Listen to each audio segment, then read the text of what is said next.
Yo, aujourd'hui je vais vous expliquer comment et pourquoi changer de stratégie sur Royal Q. Alors pourquoi changer de stratégie? En fait, je me suis rendu compte que parmi toutes les stratégies proposées, certaines étaient meilleures en marché haussier parce que beaucoup plus agressives, tandis que d'autres permettaient de minimiser votre floating loss en marché baissier. Alors, vous pouvez voir dans Circle, si vous cliquez sur Circle, il y a énormément de stratégies à disposition. Moi, j'en ai sélectionné quelques-unes qui pour moi sont les meilleures en marché baissier et en marché haussier. Alors, les meilleures d'abord en marché baissier, lorsque le Bitcoin diminue et que le marché des cryptos baisse avec lui. J'ai sélectionné JD Winner qui permet d'avoir une floating loss relativement faible. JD10X qui est le même circle mais avec un capital plus important. Et Auto Sultan, lui, vous le voyez dans sa description, sa priorité est de maximiser vos profits et de minimiser votre floating loss. Du coup, ces trois-là en marché baissier sont très performants, permettent de minimiser votre floating loss tout en générant des profits. Tandis que les meilleurs pour moi en marché haussier, pour moi la meilleure en marché haussier, la meilleure stratégie c'est AIBOT. AIBOT, ils ont une stratégie hyper agressive avec des margin calls hyper serrés. Du coup en marché haussier, ça va vous faire des profits monstrueux. Au mois d'octobre ou de novembre, ils ont fait 30 à 40% de profits mensuels. Et à côté de ça, vous avez Real Sultan, le deuxième circle d'Auto Sultan. Real Sultan, pareil, en octobre ou en novembre, ils ont fait 40%, 30 à 40% de profit mensuel. Du coup, voilà, vous avez à peu près les 5 que je recommande. JD Winner, JD10X et Auto Sultan en marché baissier. Et en marché haussier, AIBOT et Real Sultan. Du coup, voilà, vous pouvez faire vos propres recherches sur est-ce qu'une stratégie est agressive ou est-ce qu'elle est plutôt résiliente en cas de marché baissier. Je vais vous montrer comment faire. Vous allez dans Home.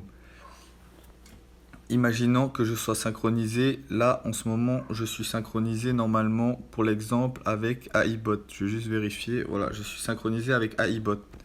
Du coup, je vais dans Home.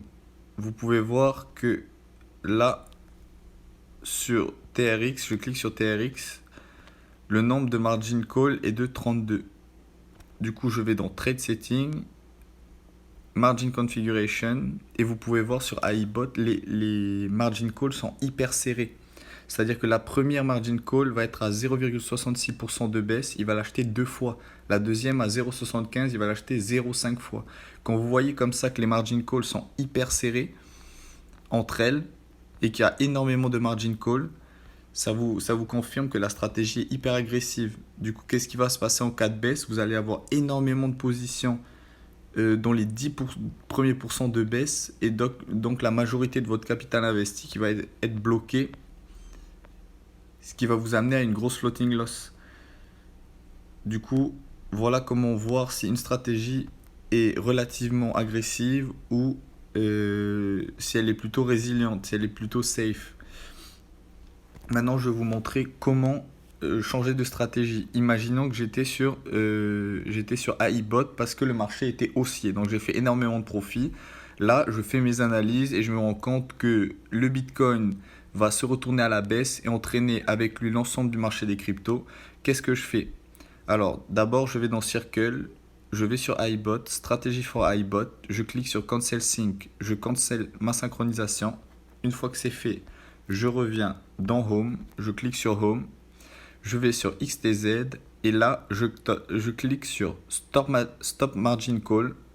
Ça va faire quoi? Ça va donner l'ordre au robot d'arrêter d'ouvrir des positions. Du coup, c'est ce que je fais, je confirme. Là, vous voyez que j'ai une position à 10,932 USDT. Il m'en ouvrira plus. C'est-à-dire que dès que le prix va dépasser, le prix est actuellement à 3,544 USDT. Dès que le prix va dépasser 3,570 USDT, il va me vendre l'ensemble de la position. Du coup, je pourrais récupérer mon capital et après me synchroniser avec une stratégie plus prudente, style JD Winner, pour minimiser ma floating loss en cas de marché baissier. À cela, j'ajoute quoi? J'ajoute One Shot. One Shot, ça va permettre de vendre l'ensemble de la position une fois qu'elle sera à profit. Ça va vous permettre de récupérer votre capital USDT plus rapidement pour pouvoir faire tourner JD Winner par la suite. Du coup, je fais ça sur TRX aussi. Je stop margin call, je confirme, je clique sur One Shot, je confirme. Voilà, une fois que c'est fait, je vais me synchroniser avec JD Winner. Je clique sur sa circle, je clique sur JD Winner, stratégie for JD Winner. Et là, j'ai juste à me synchroniser avec JD Winner. Voilà, je vais pas le faire, mais c'est juste pour vous montrer. Voilà les bros, j'espère que la vidéo vous aura été utile. Si elle vous a plu, n'hésitez pas à vous abonner à la chaîne, à aimer la vidéo et à partager. Merci les bros, j'en ferai d'autres.